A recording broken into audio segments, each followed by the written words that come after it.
once again, and welcome to another Kaiso Talk program. Of course, every Wednesday at this time, we talk Kaiso. And as we told you earlier, this evening we have a very special program. We're getting ready for the final round of our competitions for the carnival. Of course, soca and Calypso. It's happening on the weekend. And this evening we are discussing judging, the adjudicating of Kaiso. We have two very special guests with us, Mr. Arley Gill, renowned judge, and of course from Trinidad joining us, Dr. Josephine Brown. And it is a good time to say welcome. Of course, Val is always with me and he's here. So we'll start with Dr. Brown. Good evening, Dr. Brown.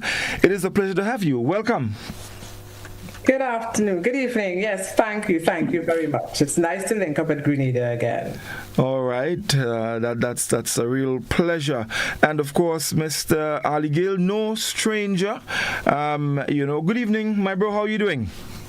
Good night to you and the listeners. Good night to the other persons on the program. Happy Spice Mass to all. Yes. Spice Mass time, my brother. Indeed. And before you know it, it will be over. Just a matter of days. Val, it's a pleasure. It's a pleasure again. Good to have you back. Well, yes, always. Good evening to Grenada. Good evening to Cairo, Kupiti, Martinique, and everywhere and everyone where this program is being heard.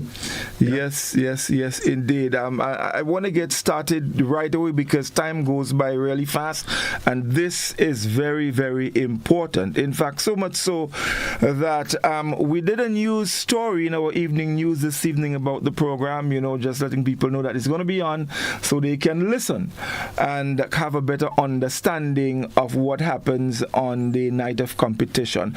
So, Dr. Brown, I'll start with you. Maybe you can just take maybe a minute and tell us a little bit about you. Well, sure, thank you. So I am Dr. Josephine Torrel Brown. I have a doctorate in cultural studies and a bachelor of arts in musical studies. Currently, I am an assistant professor with the University of Trinidad and Tobago, and I am involved in our specialty master's program in carnival arts. I have been involved in culture for quite some time, and I am the former chief adjudicator for the International Soca Monarch. I actually did come to Grenada a couple of years ago to actually judge the Soca Monarch there. It was quite a pleasure, and I miss those days. So maybe one of these days you'll see me back. Well, of course, that would be wonderful. We're looking forward to having you. Ali, of course, everybody knows you, but just in case we have some visitors coming in, they might be tuned in. A quick word about your cultural background. Yeah, sure. It could be quick. That's why I specified quick, because if we go into that, it might take us well into Christmas. Yeah, just briefly though. I'm a former Minister of Culture, former Chairman of Spice Mass. I was a former Calypso judge for many years. In fact, my engagement with Carnival has been through the music. So, in many respects, I have been in and around the pioneering of the groovy and power soca monarch competitions from its genesis, more or less. So I've been around town for long. Yeah, you're in town long. I've been around town a long time. Yes. I've written and researched quite a bit on the culture. And you've also made it very clear and open in your song "It Ain't My Blood." I forgot the most important part. I'm a recording artist. I wouldn't miss that, of course. I wouldn't miss that. So, ladies, gentlemen, every year, and now it has become something really nice for me. That's become part of my sayings around Carnival time. Every time Carnival and Calypso and Soca comes around, the favorite words is that the judge's teeth. And it has become almost cultural. So much so that I say to people, look, if the judges don't thief, something ain't right. The judges supposed to thief. But behind all of that, do we really understand, what the judges look for? What is involved? Most of us probably don't even have a clue. And I think we'll probably start there. And Ali, I want to start with you. Basically, there are five criteria: lyrics, melody, rendition, originality, presentation. And these, the judges pay attention to that. But under all of these, there are some more details that they pay attention to. And I want us to look at that, and of course, the holistic performance and judging of that. Also, whether or not the judges do make errors sometime. Of course, keep it in mind, they're humans, so that is also a consideration. But let's start with the judging itself. When someone sits on that table and looks and listens and pays attention to what the artist does on stage, what first comes to the mind of the judge? Where does he start? All right, allow me to begin, and let me commend you, Godfrey, for your contributions that you continue to make with regards to the culture. You have at least 2 programs practically weekly where you delve into the nitty-gritty of and promotion of our culture, and you also do your Calypso classics. Mm-hmm. So I believe that when the history is written, your chapter on the contribution that you have made will be written. Thank you. Mm-hmm. Secondly, the notion that the judge is thief is almost cultural as well. Mm-hmm. But I say to you that the fans, Soca Monarch Night in particular, most of them don't listen or look at what is on stage. Mm-hmm. They are supporting their artists and they're having a very good time. Most of the times they are influenced by spirituous liquor. Mm-hmm. So that I am not one that is moved with the talk about judges, thief, and so on and so forth. But I say that to you in the same breath that I will say to you the most important aspects of Calypso judging is not on the score sheet. Right. And I have been engaged in facilitating workshops on Calypso and so on. I've been, as I said, I've been around tongue longer. But one of my starting point when I share with what I refer to as codic judges is that the most important criteria in judging is fairness. Right.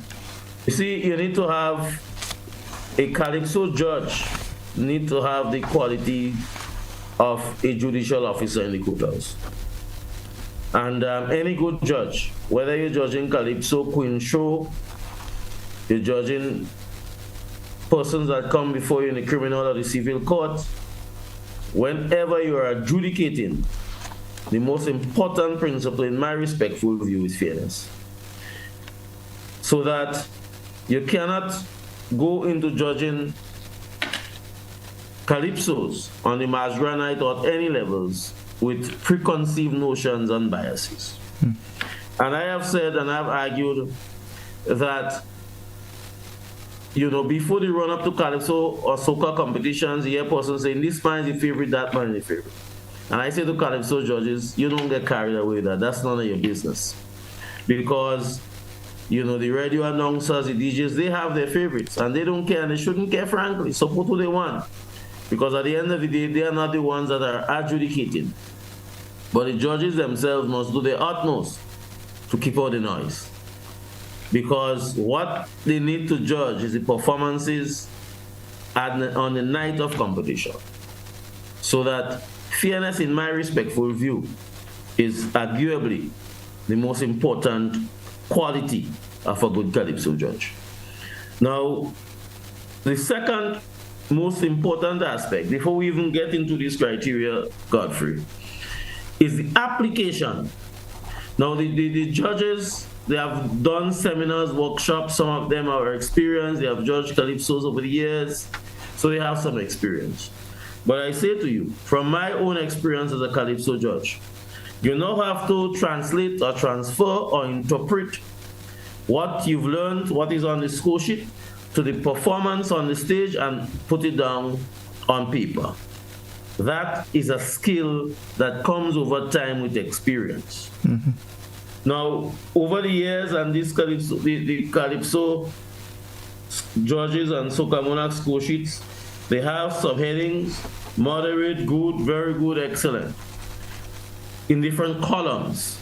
Now, that is a very good guide or aid to a Calypso judge, so that they, in the assessment of the performance, may decide whether or not the performance is poor, whether it's good, excellent, and so on and so forth. It's a very good guide. Because I say to you that on the night of competition, not only are the Calypsonians nervous, and the performers nervous, judges too. If you're feeling the feelings, you'll be nervous.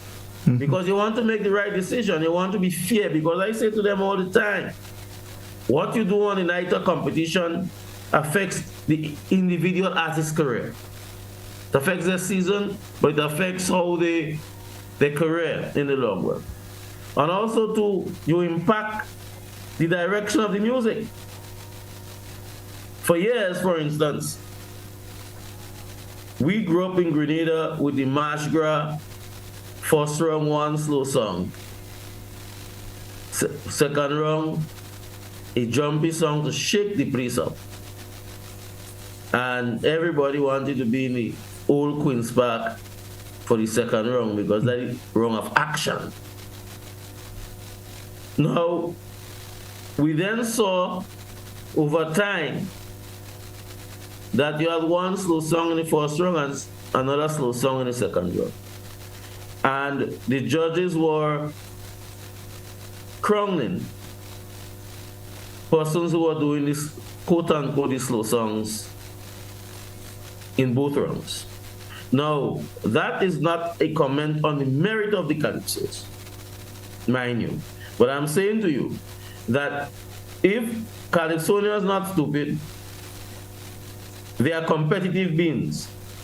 And once they recognize or they notice a trend where Calypso judges and so on, they are awarding it is possible now to win this crown by singing two slow songs. They know even up to now, people say, well, these slow songs is the heavy lyrical song.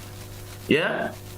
That's where they're going. So that for years, we've had Calypso competitions or finals with fellas singing quote-unquote two heavy lyrical songs. Mm-hmm. So that is the... I say that to sort of conceptualize and to give a context into the importance of Calypso judges and the fact that, one, as I said, fairness is an important, arguably the most important criteria. It's not on the score sheet, but that is extremely important. And the second element I needed to highlight is how Calypso judges now interpret what they see on stage as the performance, apply that to the criteria that is before them, and to put the score down as accurately as they can on the score sheet. Because sometimes you may ask a Calypso judge, because sometimes in calm reflection, Calypso judges even disagree with the score. Because they might say, boy, that man is good, you know. But when they look at the score, they probably scored them less than they thought they would have. And another point, Godfrey, and we're discussing this because this is important. Now, 10 Calypsonians in the finals, the winner will come after a comparative analysis of all 10.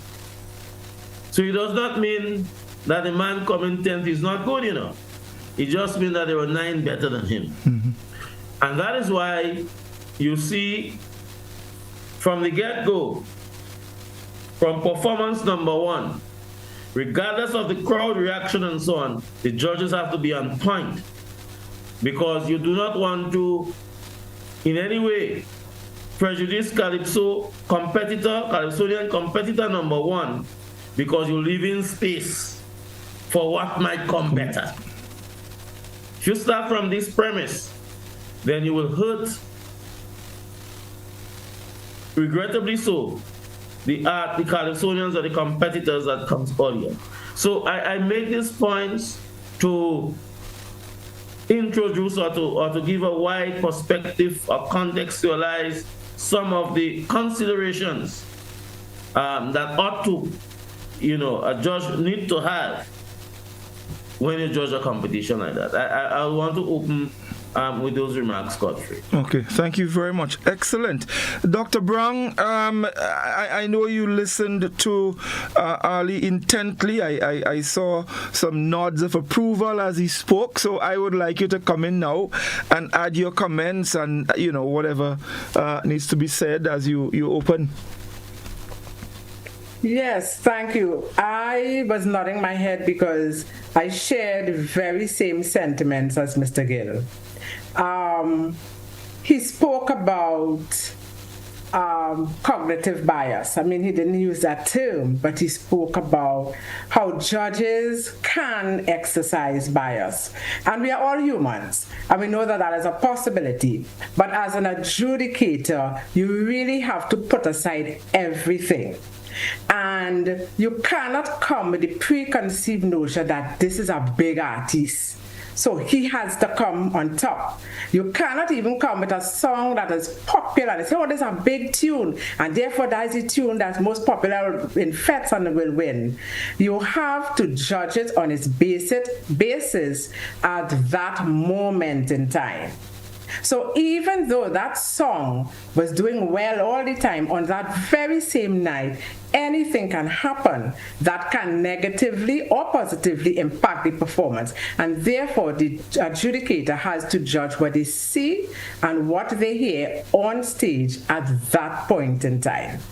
And that's why sometimes you will get that refrain from the crowd, or the judge's teeth, because they are acting on emotions. Right? I like this song. Oh, that song good. Have a nice hook line. Oh, I like that artist. But they are not looking at it with dotting their I's and crossing the T's that the judges are doing. And therefore, I can understand that refrain. And it's not just in Grenada. That, I think, is the people's road march, the judge's teeth. Every year we hear it, even in Trinidad and Tobago, right? And it is because the adjudicators have to look at critical eyes, and they have this list of criteria before them. The patrons, they are out to have a good time. Right? And again, they are operating on emotions. So I totally agree with Mr. Gill there. And another point is that the man on the street may not totally understand. You made the point in the very beginning. They may not understand the judging criteria.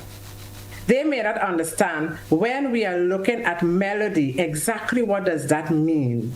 What is melody? What goes into a good arrangement?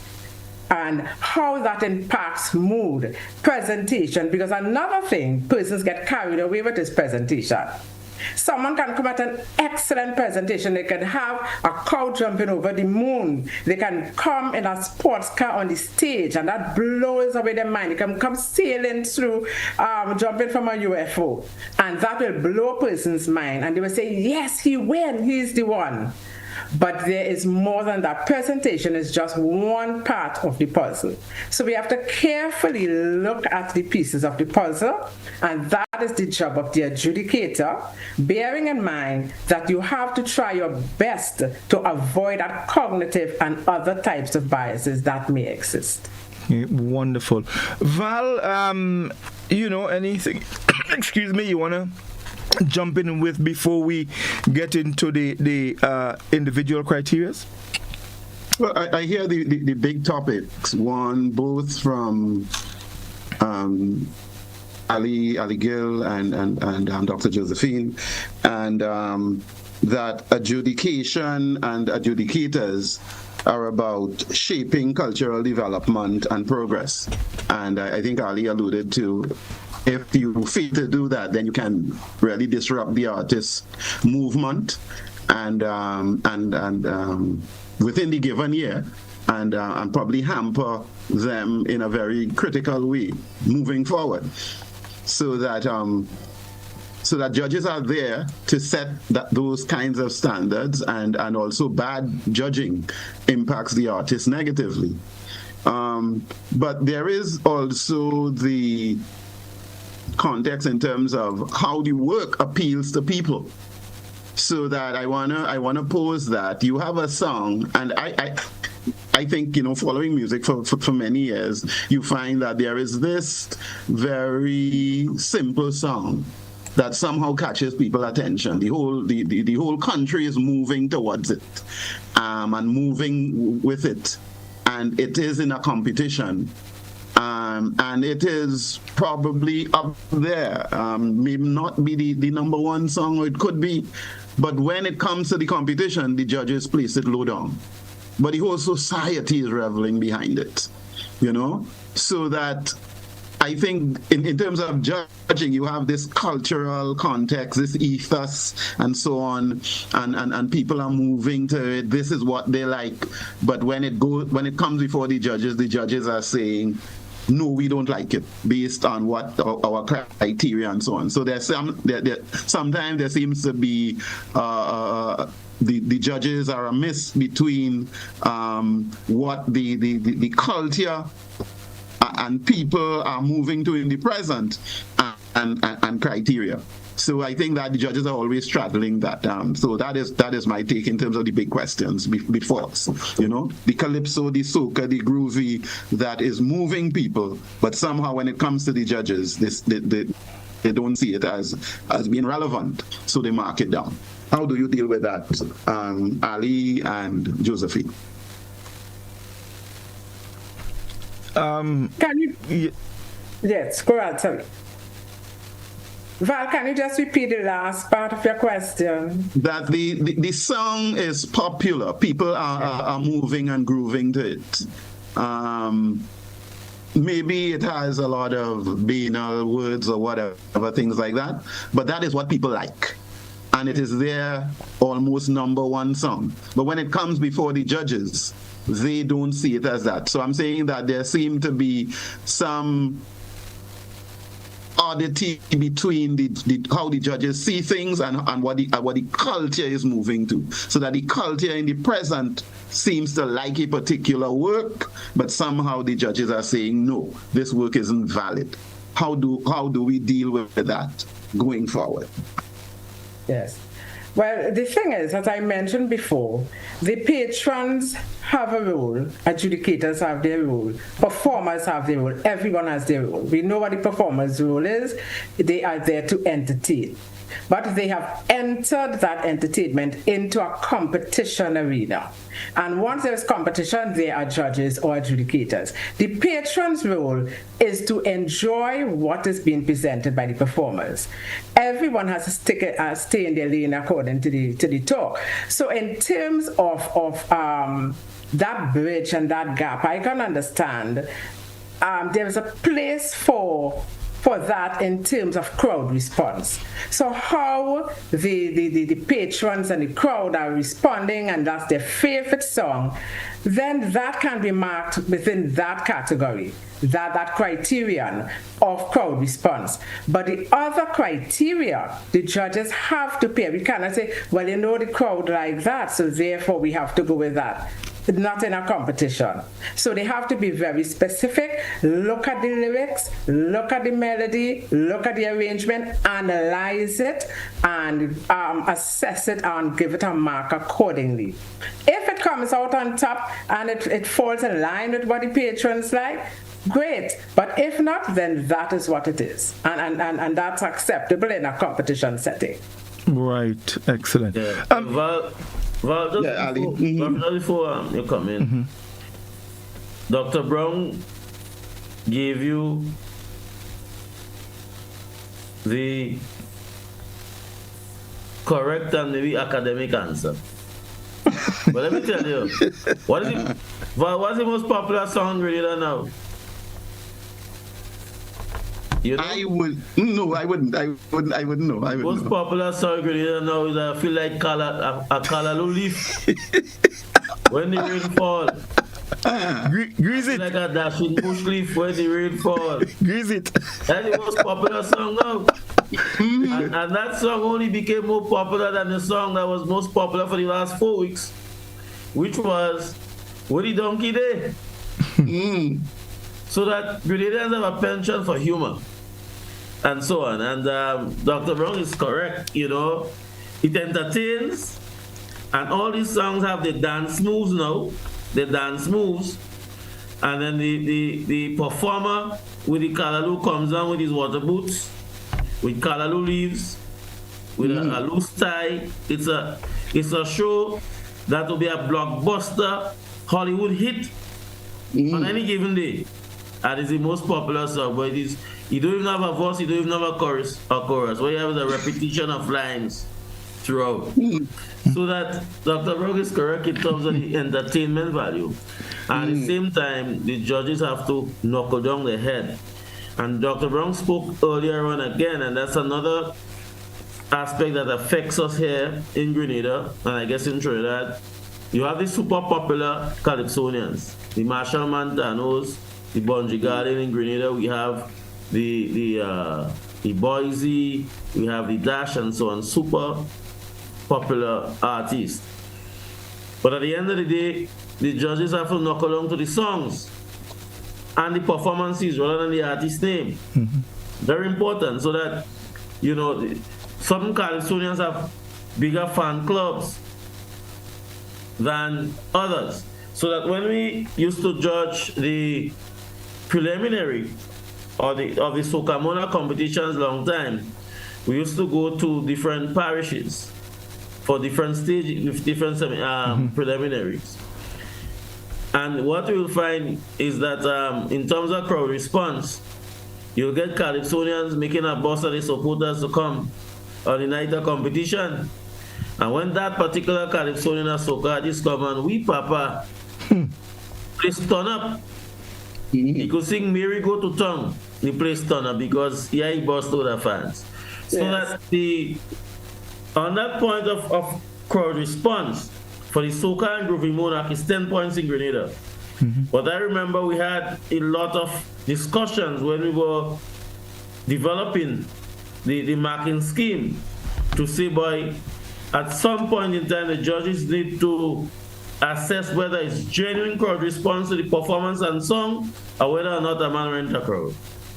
Because we grew up with the experience, especially in the preliminary and semi-final of the competitions, where artists and so will have one or two buses or van loads of men that will support them when they come on, they break up bush, they do this, they do that, they run on, and so on and so forth. So, yeah, we have to be guarded. The judges have to be guarded with, you know, this popular artist, popular song, and at the same time, we have to stay true to our criteria.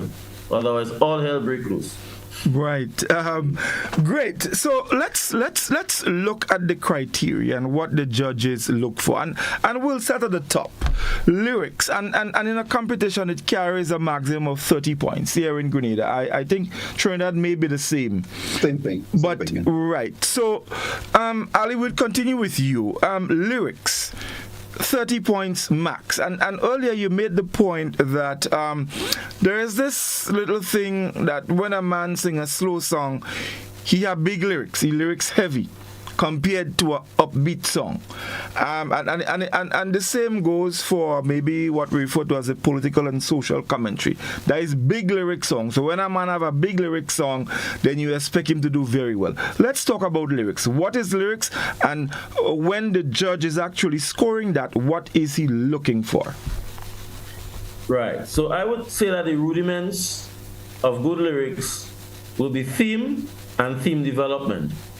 You're telling a story, and just as we always make the analogy with someone writing an essay in a classroom. So you have the introduction, you have the body, and you have the conclusion. So that the song should take you somewhere the song should follow a coherent, some sort of coherent theme, some development, and so on and so forth. So a theme, stick to your theme, development of your theme through your body, and so on, and conclude. So I believe that remains the rudiments of what we may say is a good lyrical song. And that may be on any topic, and it could be fast or it could be slow, right? You take, for instance, Sparrow, both of them, which is a danceable song. But if you listen to that song, I mean, when Sparrow telling his tale of what Kitchener's advice was on these two young ladies, this other lady who came on to him and so on, you get the picture and you get the story. Now, we also look, for, Calypsonians in the writing, avoiding redundancy and so on. The lyrics must be logical, all these things. It must be an essay that makes sense, right? The poetic structure. A good calypso will have a rhyme, generally, right? And then also to, you look at the different literary devices that may be used to create that imagery, a personification, the hyperboles and so on and so forth, That is why, person saying, you take somebody like a Shadow or David Rudder, and you could easily throw them into an English A or English B classroom and let students study the calypsos, because it is so loaded with a lot of the valuable or recognizable literary devices, so that the theme and theme development, use of language, literary devices, and overall the song must make sense, and the song must be logical and so on. And it can be on any topic. That's why, we have to sort of, over time, win our mind. An artist can sing about a calabash or the same dashing leaf and develop a powerful lyrical calypso, or dashing and dashing leaf and so on. Mm-hmm. Because really and truly, you see a real imagery, rain falling on dashing leaf and the dashing leaf, the water running off. Now, I would zero in now, Godfrey, with regards to lyrics. Mm-hmm. And I will say to you that you have 10 finalists at the Calypso finals. And I would expect all 10 finalist calypsos to be of a certain standard. Right. If you go through the preliminary, you go through semi-final, and you reach the final, and the calypso still don't making sense, then you have no right to be there. Or the judges who judged before, something had to be fundamentally wrong. That over 100 calypsos that you've judged, and calypso still escaped your adjudication and make it to the finals. There are certain basic elements of theme and thematic structure and so on that ought to be there. Now, what I have written on and I have said with regards to what breaks the tie now? What breaks the tie with good calypsos? Because they follow the general and basic requirements of what we refer to as good lyric. Yes, I call it what I refer to as the degree of difficulty. Mm-hmm. And the degree of difficulty really speaks to the treatment of the theme. So that we could have a song competition with everybody writing on the big black door. Yes? Everybody write a song on the big black door. But what we're looking for is the most creative development or the most creative script on that big black door. And that's why I say the degree of difficulty, because you listen political and social commentaries, you must award, in my respectful view, the level of work that the artist put into it, the level of research, yes, the creative twist of the song. You just, so everybody knows the theme is so on and so forth, but you're looking for creativity because it's creative writing, and you're looking to see now how that guy used the song and massage the words and massage the theme to create this picture and so on and so forth. So that, to my mind, is what breaks the tie, and I refer to it simply as degree of difficulty. Mm. Excellent. Yeah. Dr. Brown, you want to comment here on lyrics or anything Ali said? So Mr. Gill has extensively described the lyrics and looked at all tenants. The only thing I would add is wordiness. So, and that will go into a little bit into rhythm. So how do they structure their words? Sometimes you may hear Calypsonian, but like want to put about 20 words in one little phrase or in 1 meter, and they're fighting and eating up their words. So they have to look at it, they have to pace it out well. And Mr. Gill also spoke about rhyming, the rhyming structure. So we know that the rhyming can be 2 or 4, every 2 lines or every 4 lines, or 1 and 3 or 2 and 4. So that rhyming structure, they can select either one. But again, it mustn't just put rhyming words that does not make sense. So it must make sense. Another thing is the thematic appropriateness in terms of the lyrics. If the topic is the big black dog, you can't be talking about a chihuahua that white and brown, or you can't be talking about my neighbor's cat, right? It must be about the title. So the title and the content must match. They must correspond. So I'll just add those 2 for now. Okay, wonderful. If you have time, because Dr. Brock, he graded up California will name his song Dog. And you know for the whole song, his theme is about the cat. Serious? No, and I just put it simple like that, but Dr. Brock is absolutely correct. No, sometimes you listen to Calypsonian's work and the song, and you wonder how they come with the naming of the song. It may not be in sync with their theme and so on. And just to ground again what Doc is speaking about with regards to the wordiness, right? When they overload the song, they're trying to say so much that they can't find the words for the phrasing and the rhythm and so on. And I will say to you that in Grenada, if you ever come across Elwin McQuilkin, better known as the Black Wizard, I believe that is one of his master strengths in his composition. Wizard will tell you about IMF, the whole history of IMF, in 8 lines, in a verse, you know, and that is a real skill that I think he has mastered. But Doc, spot on. Godfrey, I don't know if you have enough time for this conversation, but let's go. We're gonna find the time. But while we on that, something just crossed my mind. I thought I should just put it in here because we're talking judging, and we on to lyrics. And Val, I'll come to you in a moment. When an artist, for example, is doing his performance, he's singing, and for some reason he forgets his line, or we call it bus. How does that, so he may forget, maybe miss a thing there and then comes back. How does the judges deal with that? Arley, we could come to you with that one and then go Dr. Brown. Okay, good. I wanted Dr. Brown to go first because I don't want to take all the job. No, actually, doing such a good job. Actually, I have some talk for Dr. Brown. I'm coming to her. Okay. So, yes. That when I call it Sonian boss, with regards to the criteria, it negatively affects your lyrics on your score sheet, because obviously, you know, the development of your theme and so on is affected. It affects your rendition. Yes. I mean, it affects your rendition big time. Well, it tampers with your presentation, because I don't know where you're going with regards to, and we'll get to presentation a little later on.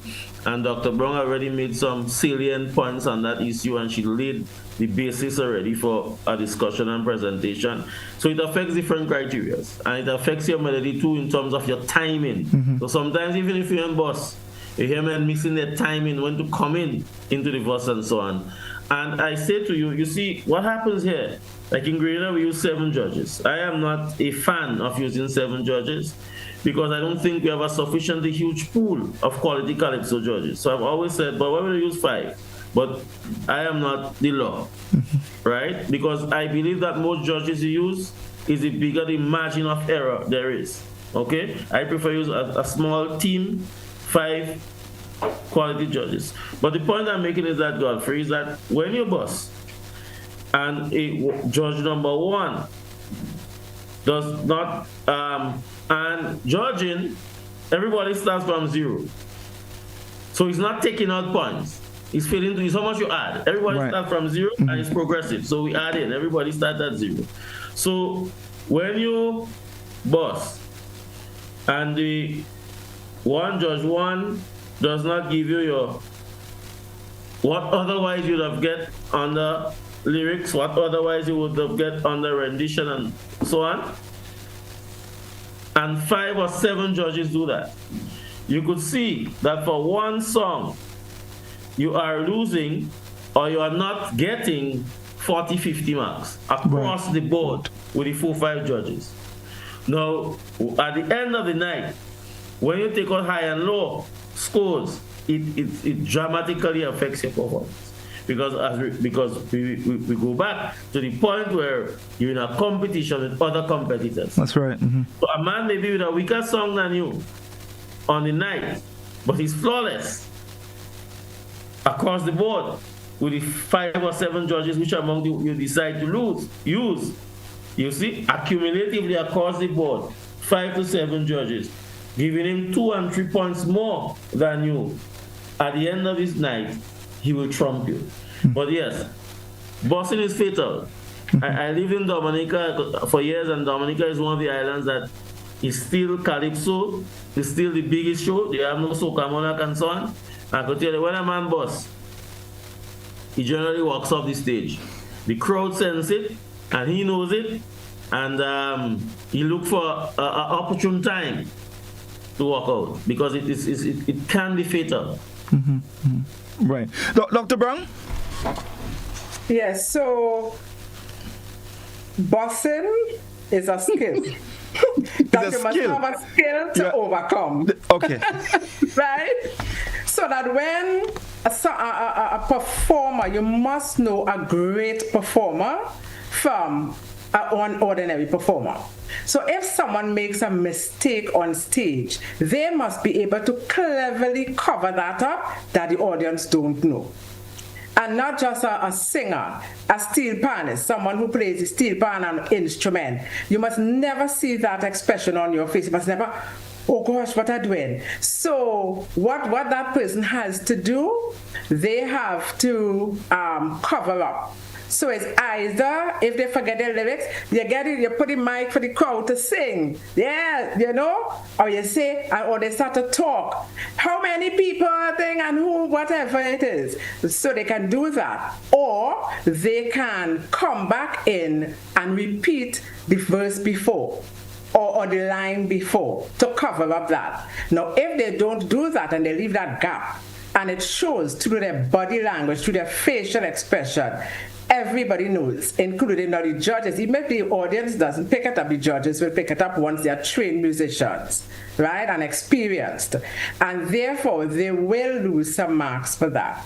And more so in presentation, because you didn't totally present your song.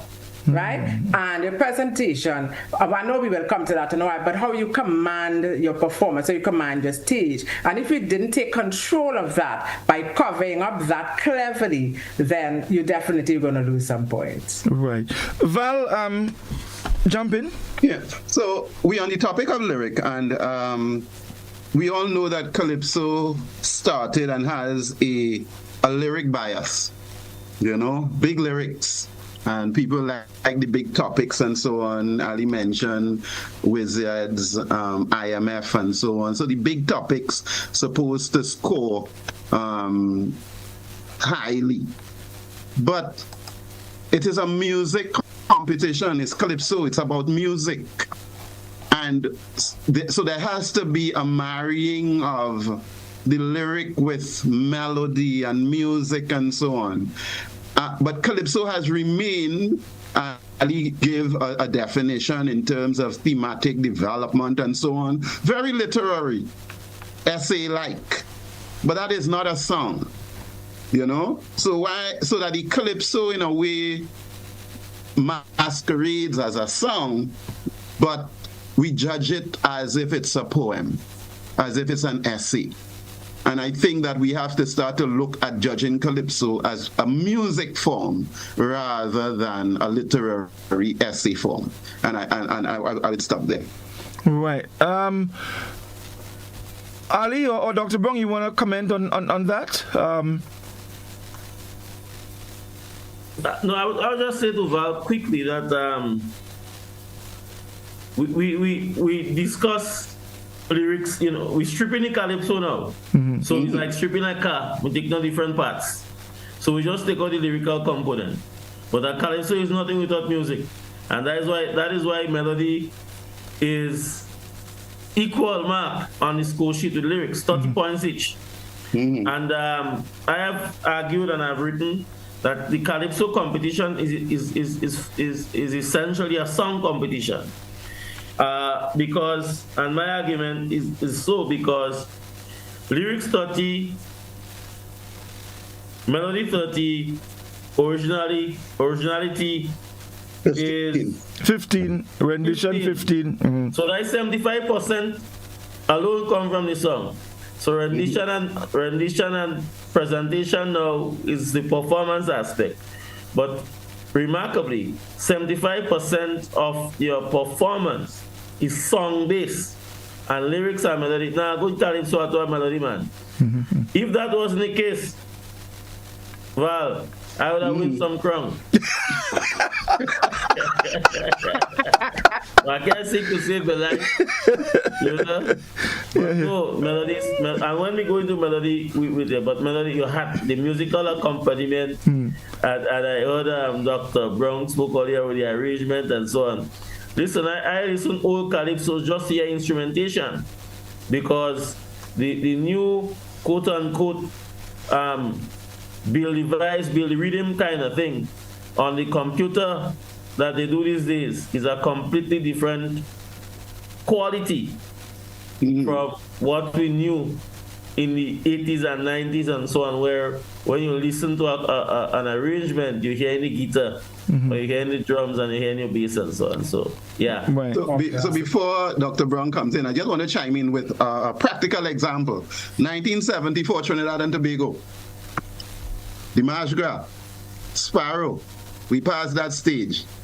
Can't remember the other song right now. Shadow, Bassman, I come out to play. Third, Sparrow first. Clearly, lyric and that lyric bias won over in terms of melody and rhythm and so on and song. The best song on the night, or the best songs on the night, was not crowned. That has happened many times. And I'm just saying that Calypso started with that lyric bias, and we need to look at that and move away from that lyric bias and award good song on the night. Okay. So, Dr. Brown... Consider that. Yeah. And just to chime in, that is where the Maitre de Kaiso, the master of good singing, has always had a lyrical bias because of the history of resistance in Kaiso. That's a time for that debate now. Yeah, we're gonna find the time. Dr. Brown, so I did promise I have some talk for you. Maybe and let me use that term, the second most important criteria, and I'm speaking here in terms of points. Lyrics 30, melody 30. What is melody? So melody, in its simplest explanation and form, is the tune. So la la la la la, that's the tune, that's the melody.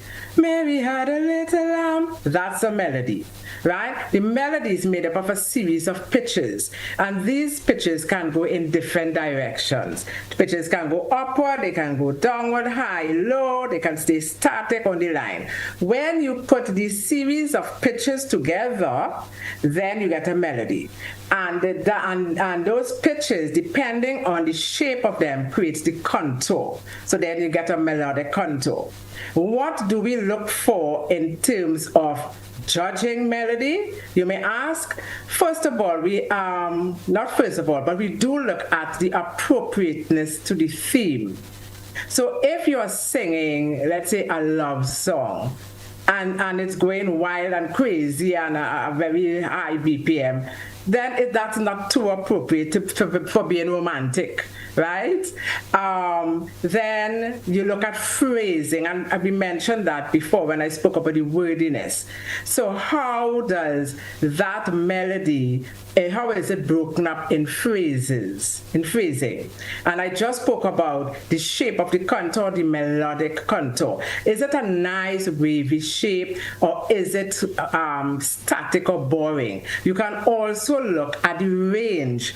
What is your lowest pitch to the highest pitch, so that melodic range? And you find a lot of good tunes have a wide range of pitches. When you have very short ranges, and that's 3 or 4 notes, you have to be really, really clever and come really good for that song to sound good, to be melodic, and also for it to be memorable, for persons to remember it. People remember good melody. So when you hear people singing songs, and especially those songs from long ago, it is because it is melodically rich. Yeah. In addition, the melody must be within the particular genre.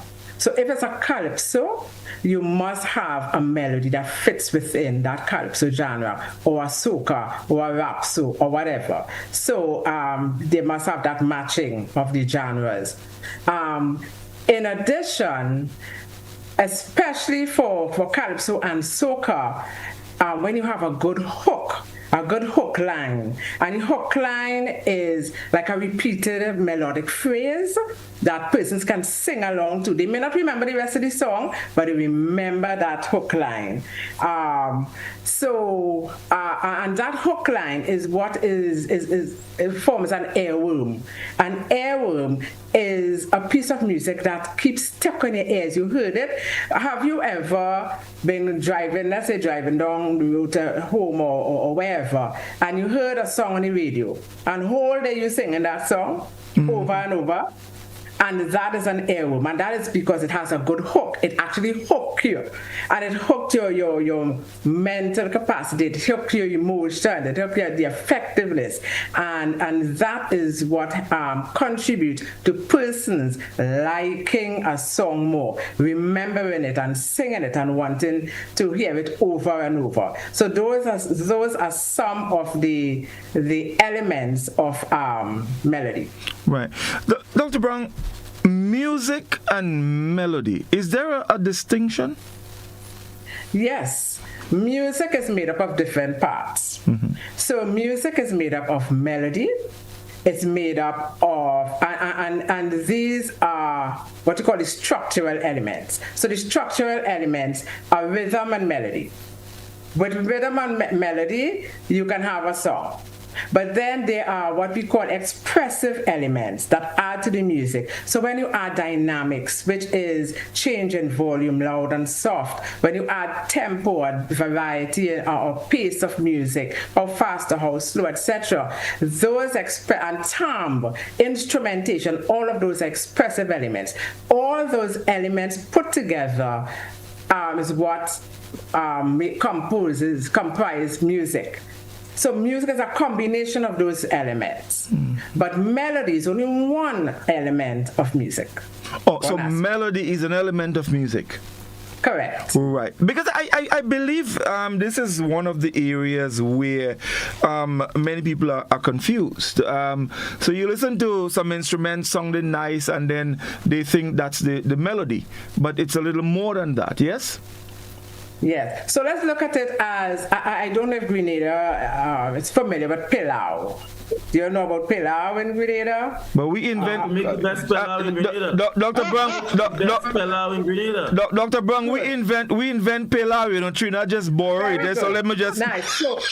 So I know what dish I'm gonna ask for when I come across. Oh, definitely. So let's think of a pot of pilau. And pilau, we have the different ingredients. We have rice, we have peas, we have meat, we put in some veggies, coconut milk. Those are, so pilau is the music, and the different ingredients are the different musical elements that make up the pilau. So if that explains it. Okay, yes indeed. Ali, come in. No, Godfrey, I will be your co-host here. because I want to hear Dr. Brown on the issue of arrangements. Right. Because arrangement now in our groovy monarch score sheet is 10 points. It's something that we look now so that we look at specifically, but arrangement now is a serious consideration when we think. So I want to hear Dr. Brown continue to explain to us on these issues, Godfrey. Sure, of course. Sure, no problem. So arrangement is like now adding the seasoning to the musical composition. So now we're going to throw in the shadow benny and the pimento peppers and all of that. But it plays a very important role because it helps to keep the performer in check. It helps them with the cues, when to come in. It helps them, most important, with the timing, to keep in time. And you'll find instrumentation, especially the drums, that helps to keep the performer stay in time with the music. Now, also for arrangement also assists in maintaining the accurate genre, because the arrangement is what do the instruments play. They can play a soca rhythm, they can play an Afrobeats as we call it, they could play chutney, whatever. So whatever they play is what the performer has to sing to. So arrangement helps to keep that genre intact. Then there is form and structure.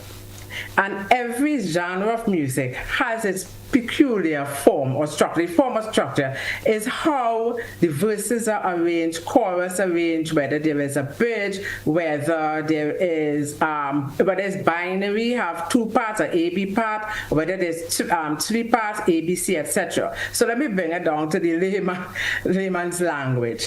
So in Calypso, the form is basically two parts, verse and chorus. Verse and chorus repeated. So that is the structure of the music. You can have a variation there. You can have a bridge, which will be now the C part. So verse A, chorus B, and the bridge may be a C part. So you can have modulation, meaning that it can change into a different key, whether it's a relative minor or major, etc. And again, that's going a bit technical. In arrangement also, instrumentation is important. So if you are playing a chutney song of a chutney genre, of course you will want to have some East Indian instruments in there to give that flavor. If you're playing, if it's a Calypso band, of course you have the basic instrument. That doesn't mean they say they cannot mix Calypso instruments, sorry, but instrumentation is one part of arrangement. When are you going to use the horns? Are you going to use them for call and response? Are you going to help them, allow them to play the lead melody? Which instrument do you give that? Which instrument plays chords and accompaniments or triads, etc.? And of course, creativity in the arrangement. And just as how we had literary devices in the lyrics, you can have musical devices in arrangement. So again, not going too technical, but you may have the use of ostinatos and your chord progression. How does that? What do you use the normal 1-4-5 progression? Do you use augmented chords? And the key, is it a minor key, a major key? So all of those things go into arrangement. Indeed. Ali, I got the sense that you asked the question about arrangement. Is it that there is a feeling that arrangement is underplayed in the groovy because it is such an important element in terms of how the song is heard? I know it's not there in terms of the performance, but clearly for a soca song, a groovy song, arrangement is so critical. Dr. Brown just explained the arrangement of chords, the rhythm, all of those things are the way you hear the song. And yet arrangement is 10 points, and and groove rhythm is 20, and performance and presentation is 30 points, So, I mean, I don't know why. I'm not castigating how it got there, but clearly maybe one could look at that again, because I'm just saying that arrangement is so critical to how the song is heard and how people respond to it, that it almost like if it's crowd response, and it's clearly more than that. It is the lyric, the melody coming together, forming that arrangement, and of course the producers would have worked into trying to make the best groovy or soca sound, and that is what you hear, and yet in a competition it is in a way undervalued and given 10 points rather than look at differently. So I think maybe culturally you could look at that again. And I wonder if yes, well, I think it hit the point on the head really, because I think it's something that needs to be looked at. Because the arrangement now, as you said, it's how the song is heard. It's such a critical, you look for the nice fine points, the music and the instrumentation. And then now we have to grapple. We've had some long discussions with that, and I think, I don't know where Trinidad is at with it, but we need to put our heads together. We now have, for instance, in the finals of the groovy in particular, songs on the same rhythm, so to speak, making the finals. How do we treat with it? We've had our bandmaster, police bandmaster here, Mr. Ethan, is very top musician. He gave us some guidelines 2-3 years ago. I'm not sure how much he's involved this year again, but it's something that we have to keep relooking. When these criteria and so on was developed, we did not have this issue of the rhythms. Rhythm tracks, yeah. So it's something we have to go back from time and time again and reassess. Now, people are saying, now it's a natural evolution in music. And I have argued and I have said, listen, boy, we can't just judge it. Competition is what it is. And competition, in many respects, may restrict creativity to a certain extent, because men trying to fit within this criteria, reggae music, the men sing their songs, right? And the fans accept it and they make millions or what have you. So it's not a case where we need to shut down the natural evolution of the music on the rhythms, because trust me, hearing nice songs, 2, 3, 4 songs, nice songs on one rhythm, it's really happening. But how do we then treat it in the context of competition? Is a discussion that we really need to look at. But just to comment briefly, I thank Dr. Brown for her. I have nothing to add, just to ground it here in Grenada. When we speak of melody, just to put it in simply, sweetness, sweetness and freshness, and in the battle. In the Kaiso battle between Black Wizard and Ajamo in the Grenada cultural context, one would say that Ajamo had the edge on melody.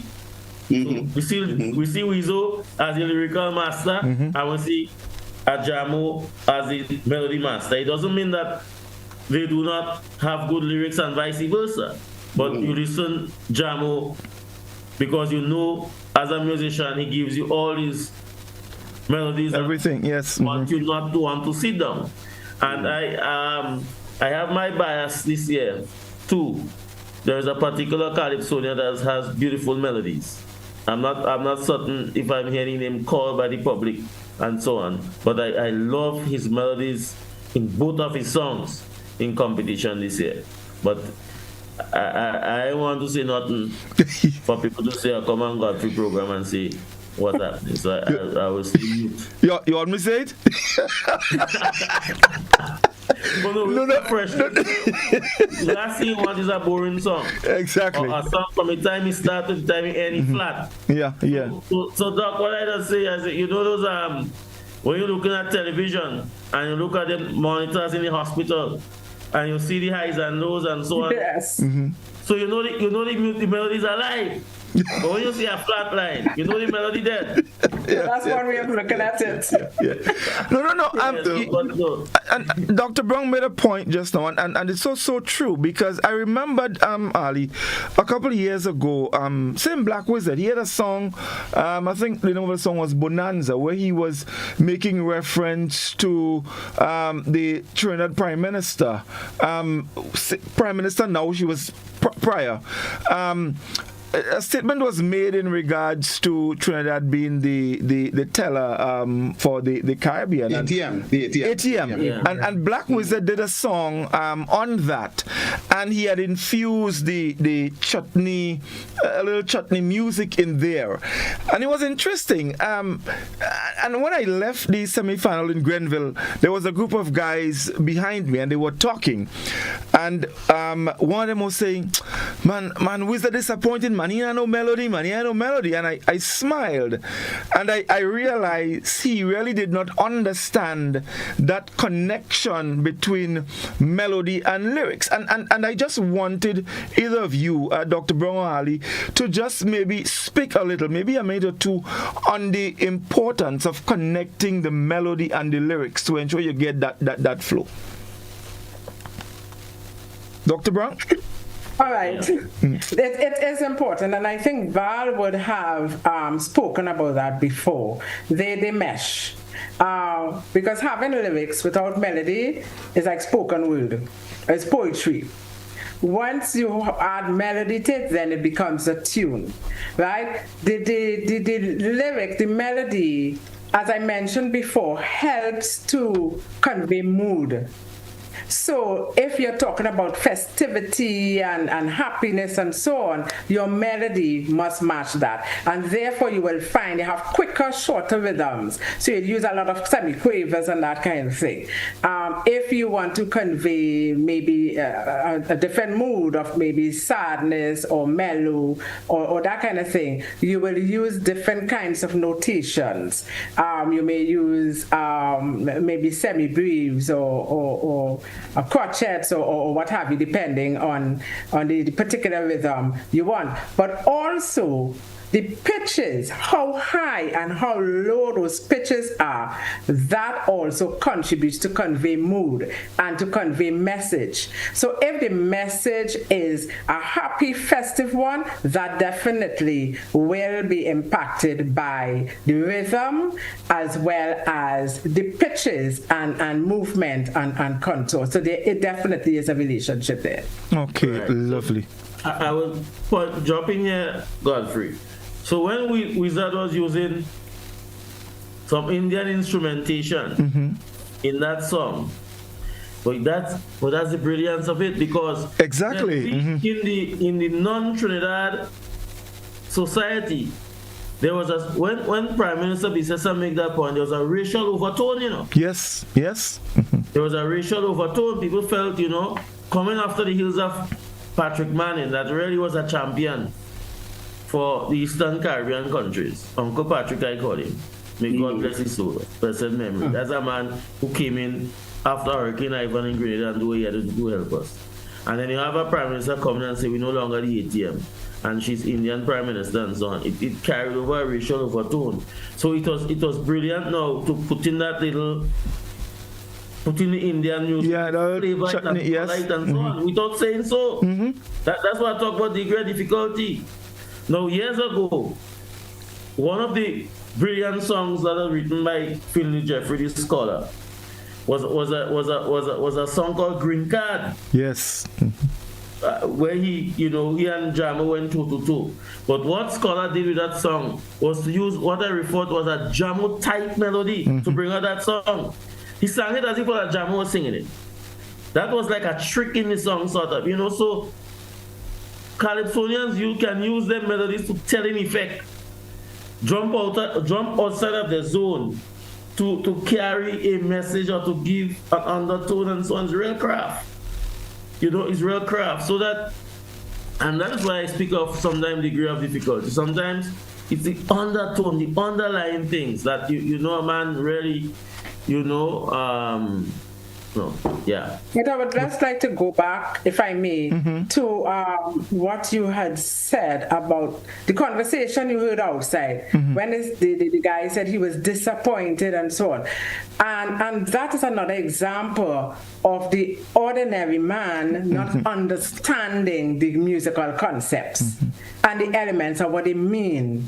So he was talking about lyrics, but having those instruments, that falls under arrangement. Right? So instrumentation is part of arrangement, and lyrics is the words of the song. The melody is the tune, how you sing it. Right? The arrangement is what do the instruments do to help support the lyrics and the melody. What helps to bring out the flavor in the song? What helps to convey the mood and that kind of thing? So, we have to be careful with those terms, and we don't blame anybody if they don't have a musical background and don't understand. But shows like this program you're having here, is what would help to educate the public so that they will be better informed. So next time they hear music or they listen, then they can say, oh, that is what they mean. It's similar to Panorama. When you keep hearing the judges talking, doing their commentary, and they're talking about, oh, that was excellent dynamic, and oh, did you hear that crescendo? It's like, what are they talking about, right? But once we educate the public and say, okay, crescendo means gradually increasing in volume, then they say, oh, that is what they mean. So thank you for having this program and having us on. Yeah, it's really a pleasure. 1 second. Yeah, I just want Dr. Since that's the title you're using, I'll stick with it, Dr. Brown. Yes. Yes, I know. Ali mentioned the creeping dictatorship of rhythms and how that is becoming part of the culture. And I don't want us to leave here this evening without dealing with that in its cultural context in terms of the Caribbean and how music is now seen and heard. So it is accepted by the public that you can have a rhythm and you can have 12 artists singing on the rhythm. And as Ali pointed out, you can reach a competition where 4 of those songs are in a final. How are we to deal with that? I would like to hear you on that. Okay, so it definitely is a trend now. In competition, what we have to do is separate the sheep from the goat by using the other criteria. Right. Because the arrangement may be the same. However, even though they're using the same rhythm, the arrangement can be slightly different because you look at the instrumentation, you can look at where they put the accents, they can use a different bass line, so they can have adaptations on rhythms. So you have the basic structure, but they can tweak 1 or 2 things in that. So that's one thing. So the arrangement can help adapt the particular rhythm.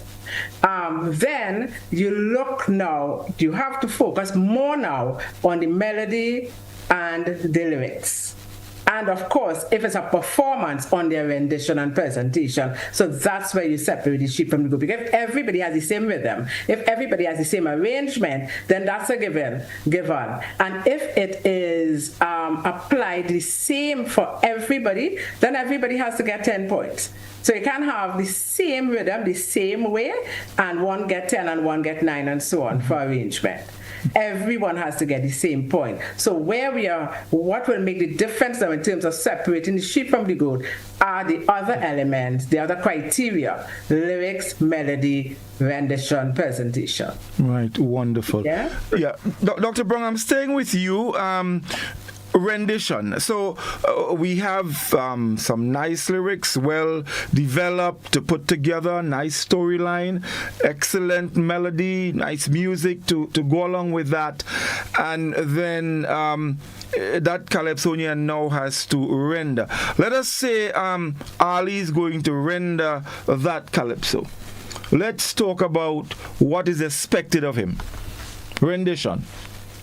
Good. So Arley has to sing in time with the band or the musical accompaniment. So whether it's recorded or live. So the band cannot be going to carry a coup and Arley is going where somewhere else, Grenada, right? So they have to go hand in hand. He must sing in key. So if the music, the composition is in the key of A minor, Arley has to sing in A minor. So that is part of rendition. Also, one of the most important part of rendition is intonation, meaning you singing the pitches as accurately as possible. So if you are to sing a B note, it should not be a B flat.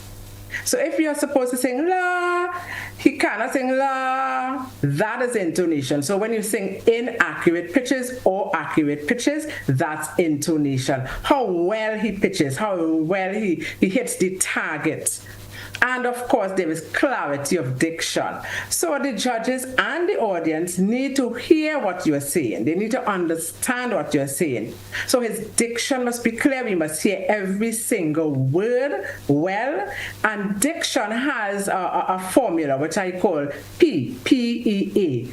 So that enunciation, articulation, and pronunciation. Let me start over. Pronunciation is the P. Enunciation and articulation. So how well they pronounce the words, the lyrics. How do they enunciate that? How clear those words come out? Where do they make the stresses? As well as articulation. So using your body parts, using your facial parts, your teeth, your tongue, etc. to form those words clearly. So even though it may be in dialect, that's quite okay, right? But we must be able to hear that. And what will assist that is breathing. And breathing assists with your enunciation as well as your phrasing. So where do you breathe? Not in the middle of a phrase, but at the end of a phrase. And how quick do you have to take that breath? And so on. And breathing also is not superficial from you just start to breathe from your neck or from your nose naturally. It has to come from the diaphragm to get a good breath, especially if it's a up-tempo song and they're moving and so on. That has to the breathing is important. And how do they use their voice to convey the message, to get the message across? So rendition in a nutshell is really how they sing the song. Right. Basically. Ali, come in here. I don't have anything to add. Not spoil a good thing. I will just say to listeners, if you want to see how one to render Calypso, look at singing Sandra Tips. Oh boy. You know what I mean? Yes. You know, the song becomes her, she becomes the song. They're inseparable. You know what I mean?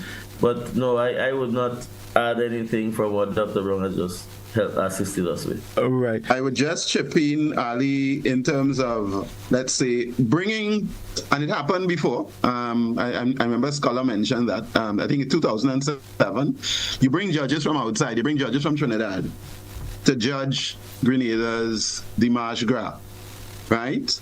And based on what Dr. Brown has just said, they can't find their way into the language. They can't hear properly, you know? So they can mark you down because the various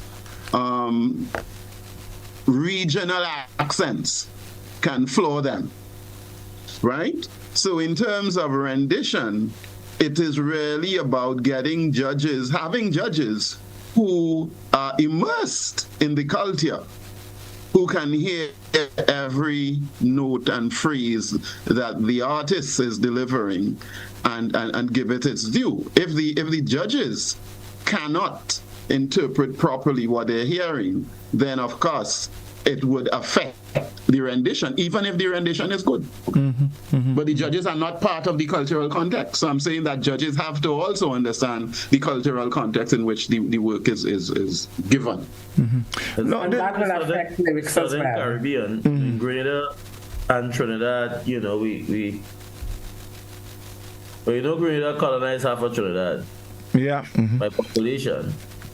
and we make you want to talk cellular population to me, Ali? About that, or you talking about during that period? Then, so it's two periods, huh? But we're not talking that. We're talking music. No, I But just to say, yes, I agree with that point fully, because we speak differently. Mm-hmm. Yeah. You know, there are some things graders we say differently to our Trinidadian would say it basically. You know, you hear it in our speech patterns. Yes. And we put it in song. Yeah. And if it's not accurate with what we are saying, you say, well, what that person really mean? But yeah, but that's how we speak, you know. So no, it's that, of course, the speech pattern is one, but also to the social and political issues. In the Calypso, we're singing about Grenada issues. Yes. The last time I checked, we follow more Trinidad news than Trinidad and follow Grenada news. You know, for years, the Express and the Guardian newspapers used to be sold on our streets. Yeah. I've never seen Grenadian newspapers sold in the streets of Port of Spain. And your weekly papers used to be printed in Trinidad.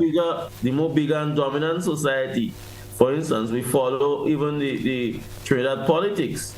Indeed. Calypso. Because I mean, Crocro and Arlos and these guys are household names here. You know, that's how it has been. We always look to Trinidad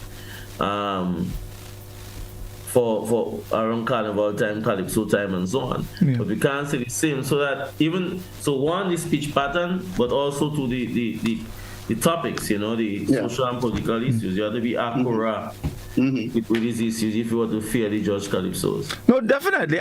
Ali, you remember there was a year, I think Scholar had a song called Invoke. And there was this phrase he kept mentioning, and I didn't have a clue what he was talking about. City Sai. I think you remember that. And then I had to ask him, I said, but what is this City Sai you're talking about? And then he says to me, so he laughed and he said, boy, City Sai was a man up by me who used to raise the dead.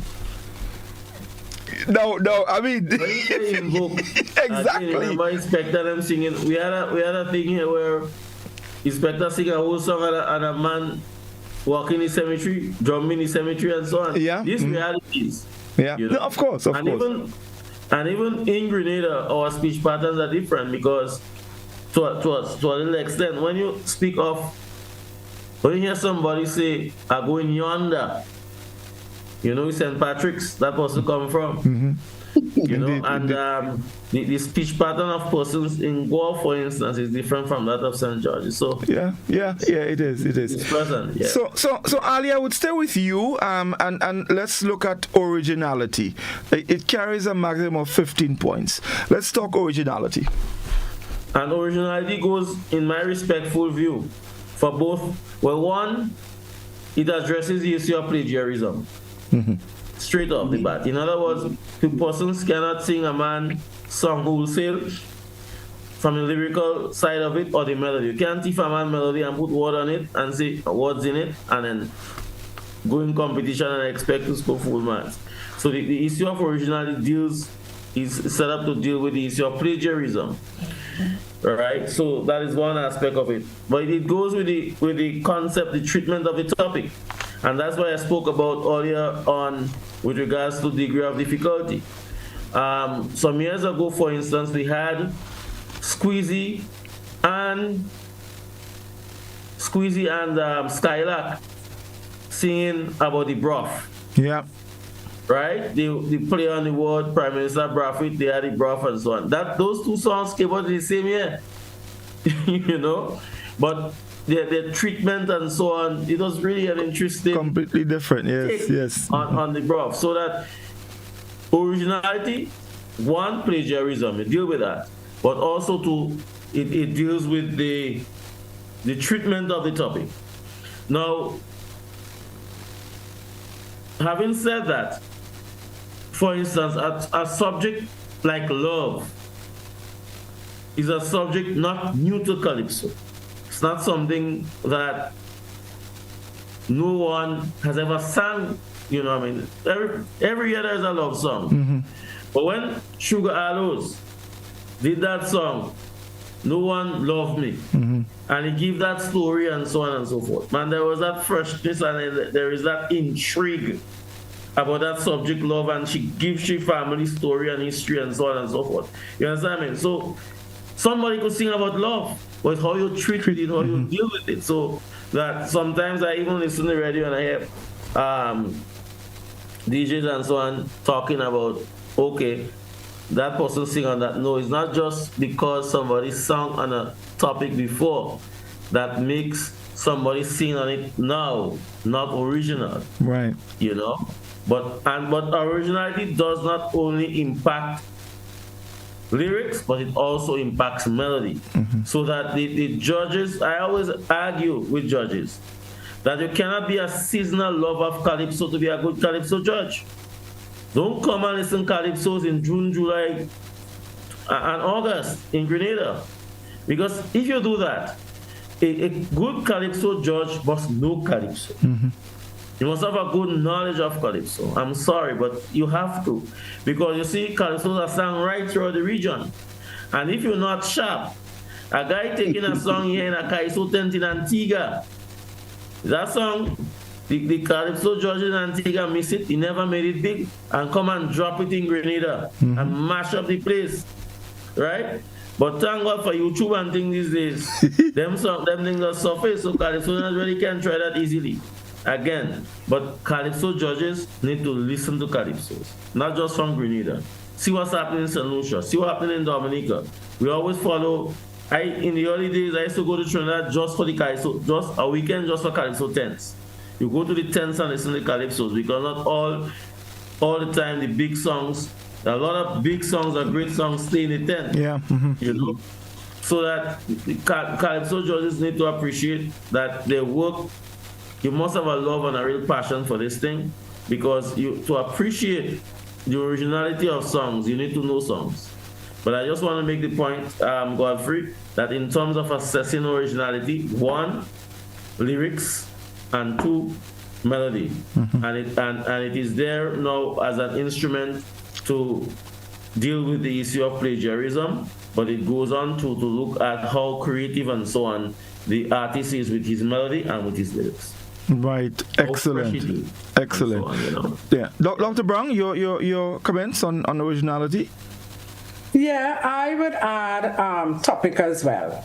Because sometimes we hear the same topics over and over, especially for Carnival. Everybody wants to talk about how they enjoy themselves. They want to talk about she, and she whine on me, and I whine down, and the truck, and the mass, and that topic is beaten.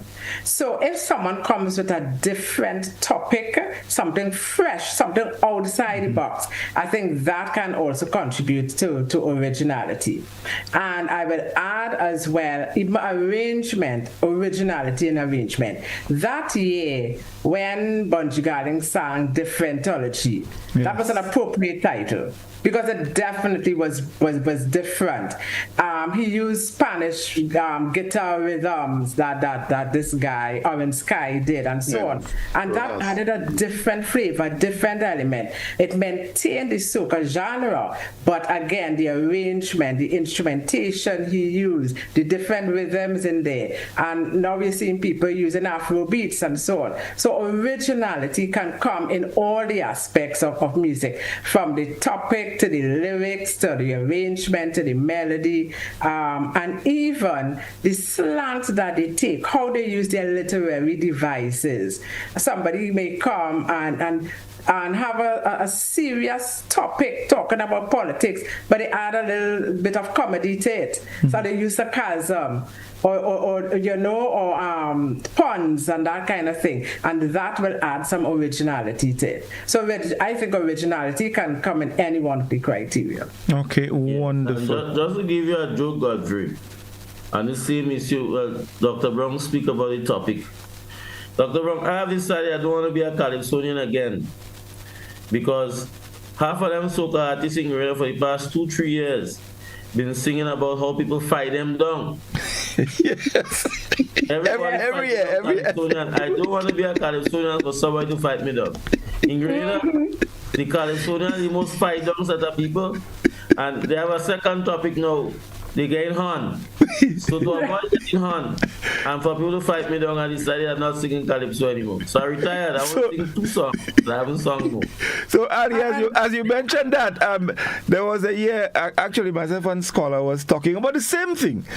And Scholar watched me and he said, what people does do Calypsonian for them to fight them dogs? So it's like, well. But I never discussed with Calypso with Scholar yet, but I find for the past 3 years, you know, since that brilliant singer from Trinidad, I'm seeing this short gentleman, one of the top soca artists, man. Coming out of COVID, he did that masterpiece. Cohen. Yeah, Cohen Dubois. Yes. But everybody following this trend now of somebody fighting me down and some aspect of it. I say, where is this from? All of a sudden, nobody like Calypso. Yeah. This is so. I don't want to sing soca for somebody to do like me anymore. Right. That's true. There's a particular artist here. Every year they sing a fight on song.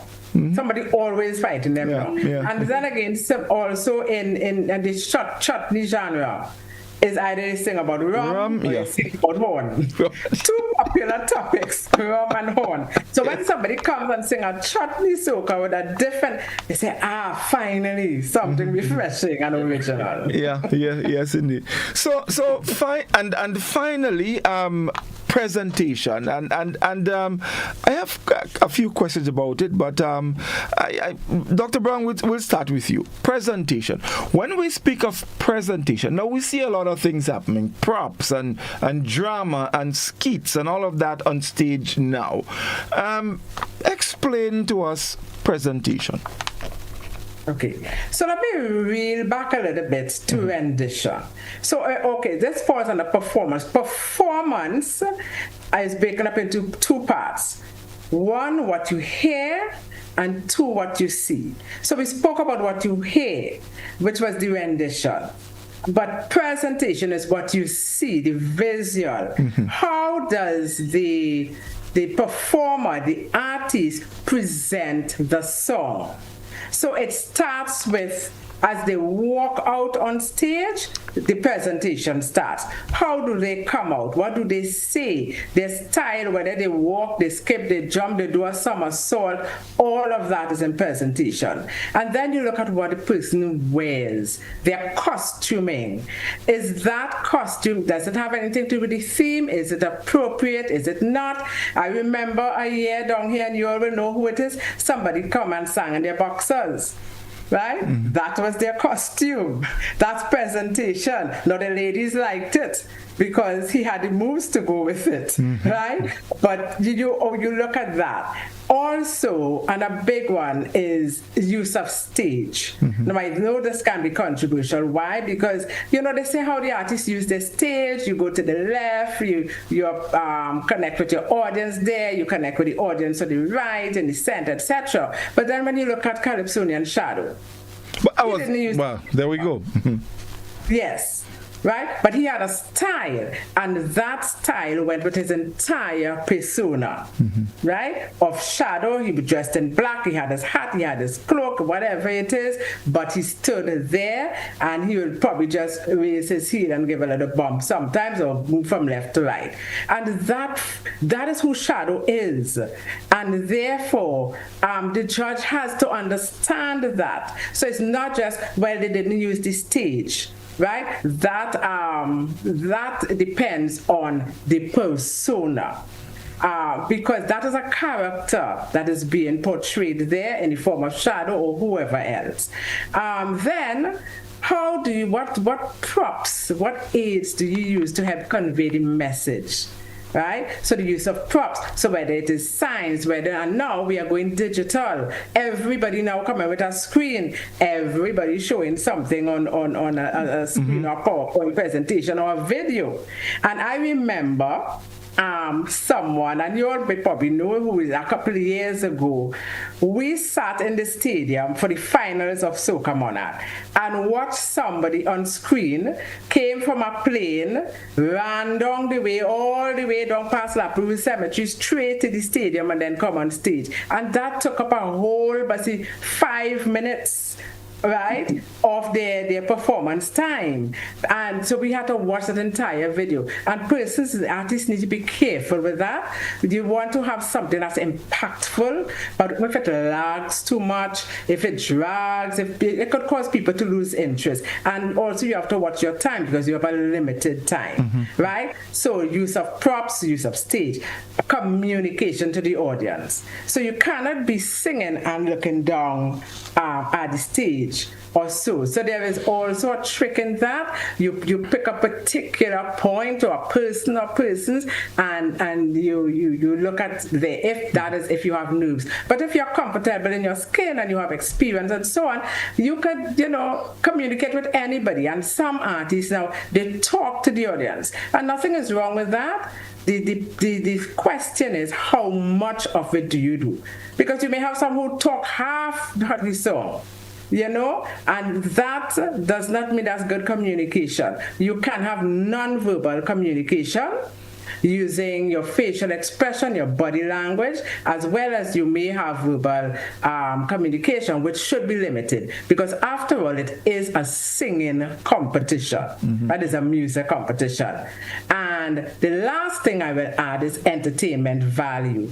How entertaining has this performance been? What did he do to create excitement, to appeal to the emotions? What did he do to add to the aesthetics of his performance that left people, clapping or standing ovation or saying, yeah, that was a real good performance. So those are some elements that fall under presentation. Yeah. Arley,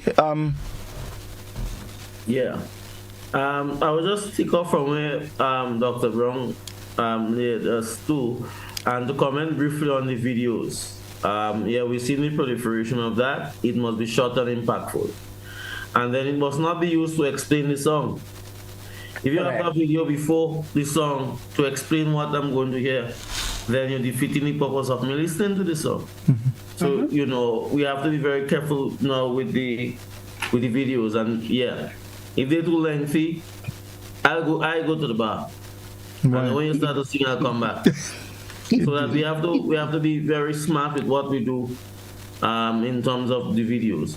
Appropriateness of costuming. Everything the artist uses on stage, and costume here does not mean mass costume. It means your clothing.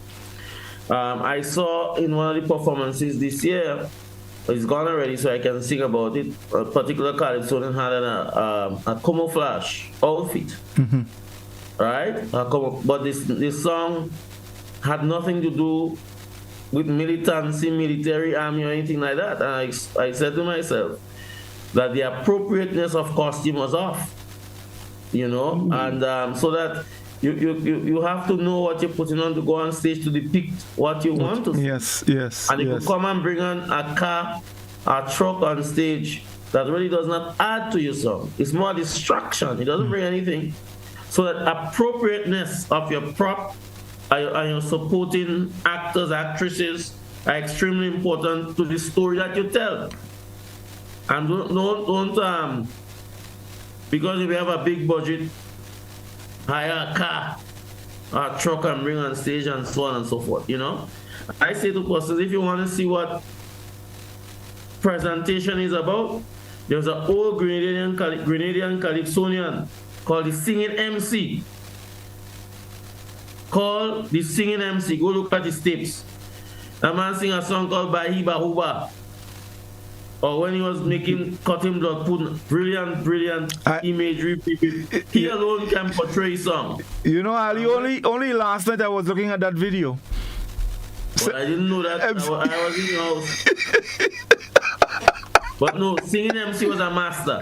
Master of whatever he portrays. I mean, that guy was just out of this world. And Trinidad of Shadow, for person and personality, Grenada Beast. Oh, yes. California Beast does not need to move left or right on that stage. Once he stands and delivers, he has that presence that the entire stage is covered. So Dr. Brown speaks of personal, I speak of presence and control on the stage. And it doesn't have to be a big physical person. You get that with Scholar and Ajamu.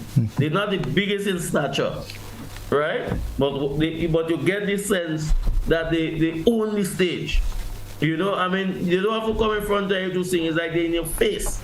You know, so you have these sort of personalities. But what I want to emphasize is appropriateness of costumes, appropriateness of your theme and so on in whatever portrayals that you're using, in the little skit, the little play and so on. It must depict, you know, appropriately what you're doing. It must not explain the song in a sense. I must get to know your song by what you sing and so on and so forth. So in your video, give me an explanation of an introduction of what the song is about. I expect in your verses to get the introduction, the body, and your conclusion of what you're going to sing about. You know what I mean? And your presentation, whatever support, whatever aids you're using, it must assist. What value does it bring to your performance? You must ask yourself that. What value does it bring to your performance? Or is it taking Soca Monarch, for instance, man, want 30, 20 people on stage, and I have to fight with spectacles to see who's there. You have to singing. It's another thing. Everybody want to bring a crowd on the stage, but the center of attraction is the Calypsonian or the artist who is performing and who is singing. That's right. So that it is extremely important that you do not crowd out yourself. Well, I mean, it can lead to mishaps, right, with things on stage, but it's the focus is on the performer. I respectfully would submit. It's not about, you know, an entire crowd. So that you're singing about jab, you don't need to have 100 jab on the stage Soca Monarch night. And this year, Dr. Brownval, we have a 3-4 proper jab song in the Soca Monarch finals. Yeah. Grenada is jab country. Yes. Yep. Yes, we make no bones about that. We ain't play no blue. We ain't play no red devils here. Black. We play strictly jab. Jab supremacy. Yeah, Spice Master of 110,000 jab.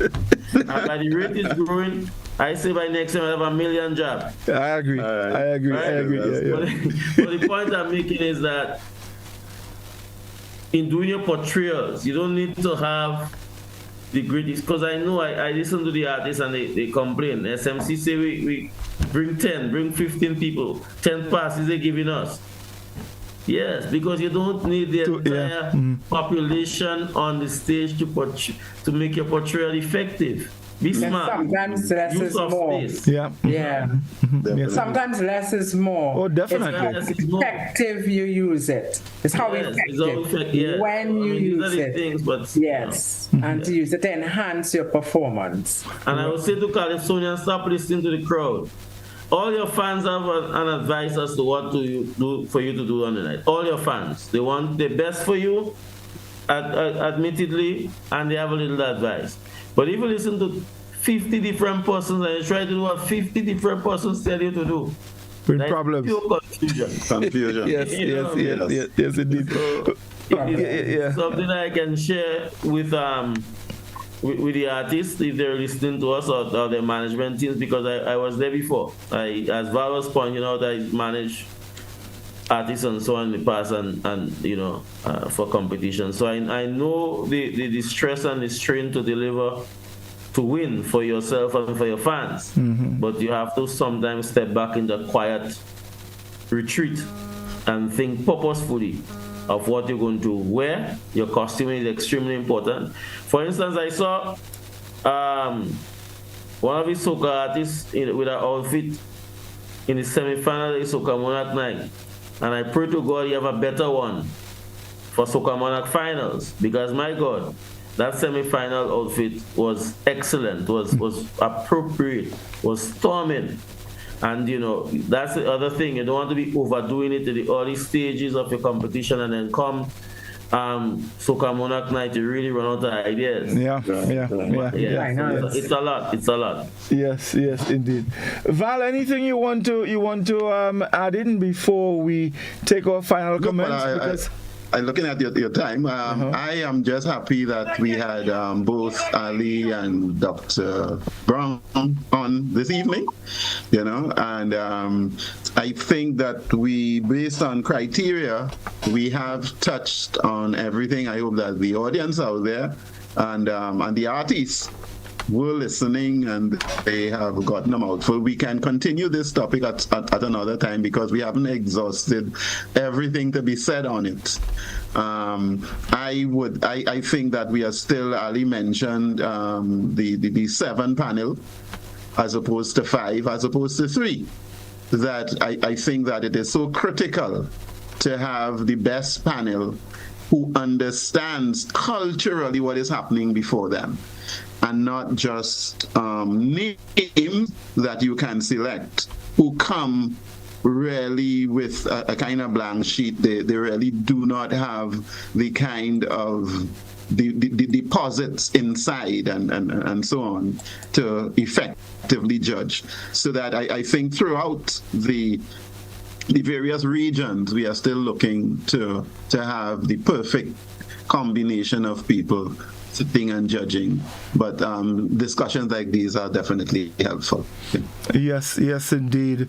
Well, I am really thankful, Ali and Dr. Brown, for accepting our invitation, to be here. I thought it was just so important, especially as we are heading into competition weekend, at least put out some advice to our artists. There might have been something that you missed all along, and just from listening to the discussion tonight, you may be able to at least do something and increase your chances. Even by 1%, it can help. So Dr. Brown, I'll give you 30 seconds to say good night and any closing remarks you may want to say to our listeners and viewers.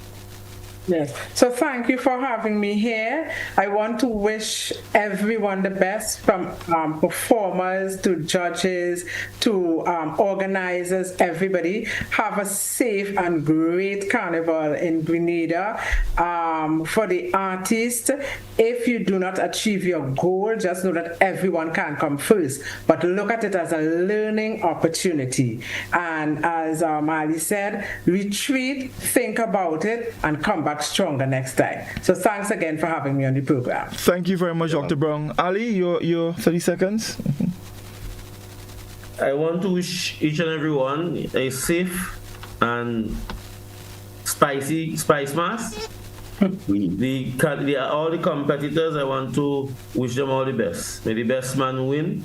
I want to encourage the fans to listen to the music and appreciate the music. Everybody support the artists, but listen to the music and be respectful to others. Be respectful to other competitors and so on. And respect. I want to urge the competitors to respect each other. If you did not win and so on, it does not mean that the judges thief for someone else and so on. And let us have a fun-filled and safe carnival. I believe that the quality of our music this year across the Calypso, the groove, and the power is of a very good standard. We need to build on it. But there are areas like in the rendition, the presentations, I think we really need to improve upon these areas. So I'm looking forward to an exciting weekend of competitions. Friday night, Saturday night, the panorama. I'm going to the pan houses now, actually. I'm going to visit all the pan houses around St. George's and make a morning, just like that. So have a good, safe carnival and pleasant night to everyone. Thank you very much. Val, your 30 seconds, and then we wrap. Well, to all the competitors in Grenada, the Calypso, the soca, the power soca, all the best. Take whatever information you heard tonight and work with it and deliver the best performance that you can. And as Dr. Brown said, and Ali, if you happen to fall short, that is also part of the learning process, learning curve, that you understand that and you come again. And it is always a work in progress. I think the goal is that we produce the best work within this Caribbean space. And I say, and for judges, that we need judges who understand the context of the work that they are listening to, and they are able to give comments that would help the artists to grow in the areas that the artists are probably weak in. But we hope that at the end of the day, they would all blossom into the best possible versions of themselves, So, yes, the judges, thank you very much again, Ali and Dr. Brown. It was indeed a pleasure, and I look forward to having you on the program again not too long from now. There's always so much to talk about when it comes to Kaiso. So thank you very much, and let me also join the rest of the panel in wishing all our competitors, best of luck in the competition. Tomorrow night, the Queen Show. Then we move on to the Groovy and the Power, Panorama, and then the March Gras. We wish you all the best, and of course to everyone out there, a happy and a safe carnival. People who are not playing, you're going to the fets, please remember, as Black Wizard said, when the carnival over, we still have the rest of our lives to continue. So let's be safe and do the best we can. Thank you very much, and do have a good night. All the best.